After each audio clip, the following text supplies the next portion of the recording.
Welcome back to One Man Show ENT. Just got done watching the Ryan Garcia versus Javier Fortuna fight.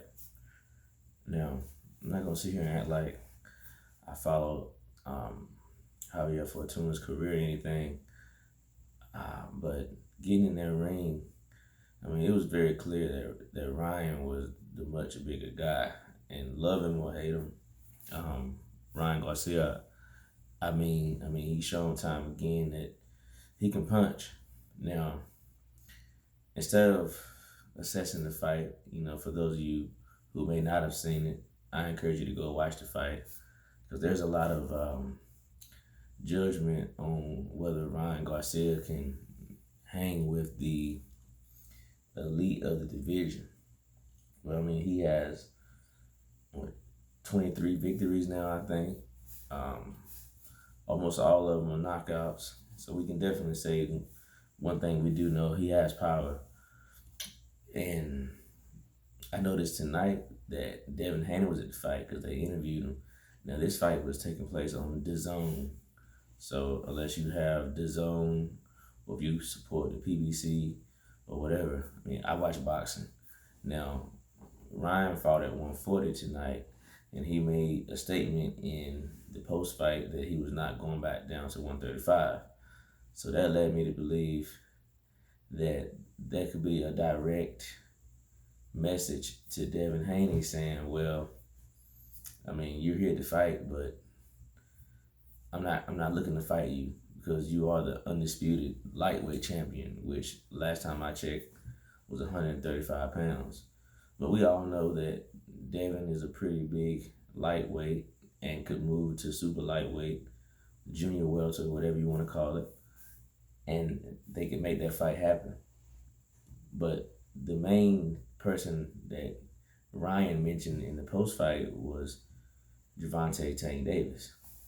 Now, I listened to the commentary team, talk about it, and I always respected Sergio Mora, even from when he was on I believe the first season of The Contender with Sylvester Stallone. And even then, I'm not even sure if he won that tournament, but he went far and gained a lot of respect. And out of all those guys, went on to have a pretty successful career. Now, as a commentator, Sergio Mora, they asked him at the end, if Ryan gets Gervonta Tank Davis, who do you favor? And he kept it honest. He kept it a band. He said, listen, I will have to favor Tank. Now, with that being said, I'm not going to count Ryan out because he has a pretty good amount of power. We've seen Tank Davis take tremendous shots and never really seem to be hurt by it. We've seen Ryan go down. But just because Javier Fortuna and Tank Davis are similar in stature does not mean that fight is going to play out the same way. Now I get to the assessment of the fight. Now, the fight ended in 6 rounds. He dropped Javier 4 times. I believe 3 or 4 times. I want to stick to 3, but 3 times. Let's just say 3 times for the sake of this video. Now, 3 times. The first one was a body shot. Great combination he threw. He landed the left hook to the body. Second one was, I believe, a combination punch, put him down. And each time, I just wanted to make note of this. Javier Fortuna spit his mouthpiece out. And I believe after the first knockdown, he pretty much spelled the beginning of the end that Ryan was just too powerful. If you watch the fight, Ryan controlled the distance. He didn't let Javier Fortuna, get within range. He pushed him, he walked him down, pushed him back to the ropes, turned him when he wanted to, etc., etc. Anything you can do to beat somebody, he did it. And he pretty much made me a believer because even though he was supposed to fight Javier Fortuna sometime last year when he pulled out due to his mental health break, Jojo Diaz stepped in to fight him. Now, because they were saying that Ryan was scared. Well, he came back, fought the guy, beat him. There's nothing you can really say about that. So it's time for him to get some world title shots.